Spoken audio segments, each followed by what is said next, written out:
ಸರ್ಕಾರಿ ಹಿರಿಯ ಪ್ರಾಥಮಿಕ ಶಾಲೆ ಆವರಣದಲ್ಲಿ ಅಂಬೇಡ್ಕರ್ ಪ್ರತಿಮೆ ನಿರ್ಮಿಸಿರುವ ವಿಚಾರದಲ್ಲಿ ಸಂಬಂಧಪಟ್ಟ ಅಧಿಕಾರಿಗಳು ಅನುಮತಿ ನೀಡದೆ ಹೋದರೆ ಹೋರಾಟ ಮಾಡಬೇಕಾಗುತ್ತದೆ ಎಂದು ದಲಿತ ಪರ ಸಂಘಟನೆಗಳ ಮುಖಂಡರು ಆಕ್ರೋಶ ವ್ಯಕ್ತಪಡಿಸಿದ್ದಾರೆ. ಕನ್ಸಲ್ಟ್ ಮಿನಿಸ್ಟ್ರಿಗೂ ನಾವು ಲೆಟರ್ ಬರೆದಿದ್ದೀವಿ ಸರ್, ಅಕ್ನಾಲೇಜ್ಮೆಂಟು ಇದೆ, ಬೇಕಾದರೆ ನಾನು ತೋರಿಸ್ತೀನಿ ಅದನ್ನು.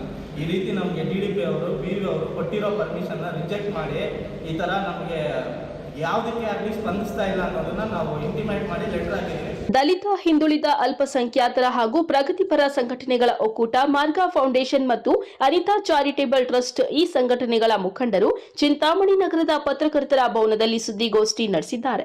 ಈ ವೇಳೆ ಮಾತನಾಡಿದ ಸಂಘಟನಾಕಾರರು, ನಗರದ ಅಂಬೇಡ್ಕರ್ ಭವನದ ಮುಂದಿರುವ ಸರ್ಕಾರಿ ಹಿರಿಯ ಪ್ರಾಥಮಿಕ ಶಾಲೆಯನ್ನ ದತ್ತು ಪಡೆದು ಕೋಟ್ಯಾಂತರ ರೂಪಾಯಿ ಮೌಲ್ಯದಲ್ಲಿ ಆಧುನೀಕರಣ ಮಾಡಲಾಗಿದೆ. ಇಲ್ಲಿ ಬಾಬಾ ಸಾಹೇಬ್ ಡಾಕ್ಟರ್ BR ಅಂಬೇಡ್ಕರ್ ಅವರ ಪ್ರತಿಮೆಯನ್ನ ಸ್ಥಾಪಿಸಲು ಈ ಹಿಂದೆ ನಕಾಶೆಯಲ್ಲಿ ಸ್ಪಷ್ಟವಾಗಿ ತಿಳಿಸಲಾಗಿತ್ತು. ಅದರಂತೆ ಈ ಹಿಂದಿನ BEO ಅಂಗೀಕರಿಸಿದ್ದರು. ಆದರೆ ಈಗಿನ BEO ಉಮಾದೇವಿ ಎಂಬುವವರು ಪ್ರತಿಮೆ ಸ್ಥಾಪನೆ ಮಾಡಲು ಅನುಮತಿ ನೀಡುತ್ತಿಲ್ಲ. ಹಾಗಾಗಿ ಈ ಧೋರಣೆ ವಿರುದ್ಧ ಸೆಪ್ಟೆಂಬರ್ 12ರಂದು ನಗರದ ತಾಲೂಕು ಕಚೇರಿ ಮುಂದೆ ಪ್ರತಿಭಟನಾ ಧರಣಿ ಮಾಡಲು ನಿರ್ಧರಿಸಲಾಗಿದೆ ಎಂದು ಮುಖಂಡರು ತಿಳಿಸಿದ್ದಾರೆ. ಬಾಬಾ ಸಾಹೇಬ್ ಅಂಬೇಡ್ಕರ್ ಅವರ ಪ್ರತಿಭೆಯನ್ನು ಪ್ರತಿಷ್ಠಾಪನೆ ಮಾಡಲು ಕಟ್ಟಿರುವಂಥ ಕಲ್ಲು ಕಟ್ಟಡವನ್ನು ಧ್ವಂಸಗೊಳಿಸಬೇಕು, ಆ ಕಲ್ಲು ಕಟ್ಟಡವನ್ನು ತೆರವುಗೊಳಿಸಬೇಕು ಅಂತ ಅಲ್ಲಿ ಮುಖ್ಯ ಶಿಕ್ಷಕರಾಗಿ ಕೆಲಸ ಮಾಡ್ತಾ ಇದ್ದಂಥ ಮುನಿಯಪ್ಪ ಅನ್ನೋ ಹೆಡ್ ಮಾಸ್ಟರ್ ಮೇಲೆ BEO ಮತ್ತು DDP ಅವರು ಸುಮಾರು ಸರ್ತಿ ಒತ್ತಡ ತರ್ತಾರೆ. ಅವರು ಒಂದು ಸರ್ತಿ ಹೇಳ್ತಾರೆ, ಇದೇ ಹಿಂದೆ ಇದ್ದ BEO ಅನುಮೋದನೆ ಕೊಟ್ಟಿರೋದ್ರಿಂದ ಇದನ್ನು ನಾನು ತೆರವು ಮಾಡೋಕ್ಕೆ ಬರೋದಿಲ್ಲ, ಹಂಗಾಗಿ ನಾನು ತೆರವುಗೊಳಿಸೋದಿಲ್ಲ, ಅದೇನಿದ್ರು ತಮ್ಮ ಲೆವೆಲಲ್ಲಿ ಆಗಬೇಕು ಅಂತ ಹೇಳ್ತಾರೆ. ಮುಂದುವರೆದು ನಮಗೆ ನೀವು ಇನ್ನೂ ಹೆಚ್ಚಿನ ಪರ್ಮಿಷನ್ ತಗೋಬೇಕು ಅಂತ ಹೇಳಿದಾಗ ನಾವು ಎಜುಕೇಷನ್ ಕಮಿಷನರ್ ಕೂಡ ಒಂದು ಮನವಿಯನ್ನು ಕೊಡ್ತೀವಿ. ಅವರು ಆ ಮನವಿಯನ್ನು ಸ್ವೀಕರಿಸಿ ನಿಮ್ಮ ಪರಿಧಿಯಲ್ಲೇ DDP ಮತ್ತು BEO ಅವ್ರ ಪರಿಧಿಯಲ್ಲೇ ಈ ಸಮಸ್ಯೆಯನ್ನು ಬಗೆಹರಿಸಿ ಅನುಮತಿ ಕೊಡಬೇಕು ಅಂತೇಳಿ ಅವರೊಂದು ಲೆಟರ್ ಕೂಡ ಮಾಡ್ತಾರೆ. ಆ ದಾಖಲೆಗಳು ನಮ್ಮಲ್ಲಿದೆ. ಇದರ ಜೊತೆಗೆ ಏನು ನಮಗೆ ಅವರು ಹೇಳಿದಂಗೆ ಸುಮಾರು 5-6 ಸರ್ತಿ ಒಂದು 50ರಿಂದ 51 ನೋಟಿಸ್ ಮುಖ್ಯ ಶಿಕ್ಷಕರು ಕೊಡ್ತಾರೆ ಈ ಆ ಕಟ್ಟಡವನ್ನು ತೆರವುಗೊಳಿಸೋದಕ್ಕೆ. ಅವ್ರು ಕಾರ್ಯಗತ ಮಾಡೋದಿಲ್ಲ ಅಂತೇಳಿ ಅವ್ರನ್ನ ಮುಖ್ಯ ಶಿಕ್ಷಕರನ್ನ ಬೇರೆ ಒಂದು ನೆಪ ಕೊಟ್ಟು ಅವ್ರನ್ನ ಅನಾಮತು ಮಾಡಿದ್ದಾರೆ. ಆ ಅನಾಮತನ್ನು ನಾವು ಕೂಡಲೇ ಸಂಬಂಧಪಟ್ಟ ಅಧಿಕಾರಿಗಳು ಹಿಂಪಡಿಬೇಕು.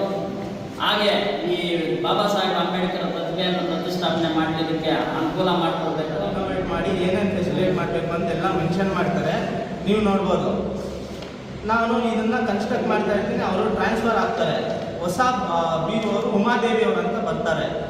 ನಾನು ಈ ಕನ್ಸ್ಟ್ರಕ್ಷನ್ ಪ್ರೋಸೆಸ್ಸಲ್ಲಿರೋವಾಗ 2 ಮಂತ್ಸ್ ಆದಮೇಲೆ ಉಮಾದೇವಿ ಅವರು ಬಂದು ನಮ್ಮ ಹತ್ರ, ನಾವು ಹೆಡ್ ಮಾಸ್ಟ್ರು ಮತ್ತು ನಮ್ಮ ಇಂಜಿನಿಯರು ಎಲ್ಲ ಅಲ್ಲಿರ್ತಾರೆ. ಕನ್ಸ್ಟ್ರಕ್ಷನ್ ಪ್ರೋಸೆಸ್ ನಡೀತಾ ಇರುತ್ತೆ. ಉಮಾದೇವಿ ಇನ್ಸ್ಪೆಕ್ಷನ್ಗೆ ಬರ್ತಾರೆ, ನೋಡ್ತಾರೆ ಇದನ್ನು ಕಂಪ್ಲೀಟಾಗಿ. ಪ್ಲ್ಯಾನ್ ಕಾಪಿ ತೋರಿಸಿ ಅಂತ ಹೇಳ್ತಾರೆ. ಪ್ಲ್ಯಾನ್ ಕಾಪಿ ತೋರಿಸಿದ ಮೇಲೆ ಎಲ್ಲ ಕರೆಕ್ಟಾಗಿದೆ ಅಂತ ಹೇಳ್ತಾರೆ. ಮತ್ತು ನಿಮ್ಮನ್ನು ಸ್ವಲ್ಪ ಪರ್ಸ್ನಲಾಗಿ ಮಾತಾಡಬೇಕು, ನಮ್ಮ ಫಾರ್ಮಾಲಿಟೀಸ್ ಎಲ್ಲ ಸ್ವಲ್ಪ ಇರುತ್ತೆ, ಅದನ್ನೆಲ್ಲ ನೀವು ಫುಲ್ಫಿಲ್ ಮಾಡಬೇಕು ಅಂತ ಹೇಳ್ತಾರೆ. ಅದೇನು ಫಾರ್ಮಾಲಿಟೀಸ್ ಅನ್ನೋದು ನೀವು ಮುಂದಿನ ದಿನಗಳಲ್ಲಿ ವಿತ್ ಡಾಕ್ಯುಮೆಂಟ್ರಿ ನಾನು ತೋರಿಸ್ತೀನಿ, ಏನೇನಿದೆ, ಯಾವ ಥರ ಇದೆ ಅಂತ ಹೇಳಿ. ನಾವು ಇದನ್ನೆಲ್ಲ ಸ್ಟಾರ್ಟ್ ಮಾಡ್ತಾ ಇರ್ತೀವಿ. ಆವತ್ತಿಂದ ಉಮಾದೇವಿಯವರು ನೀವು ನೋಡ್ಬೋದು ನಮ್ಗೆ ಯಾವ ರೀತಿ ಸ್ಪಂದಿಸಿದ್ದಾರೆ ಅಂತ. ನೋಡಿ, BEO ಗೌರ್ಮೆಂಟ್ ನಂಬರ್ ಇದು, ಎಲ್ಲರೂ ನೋಡ್ಬೋದು.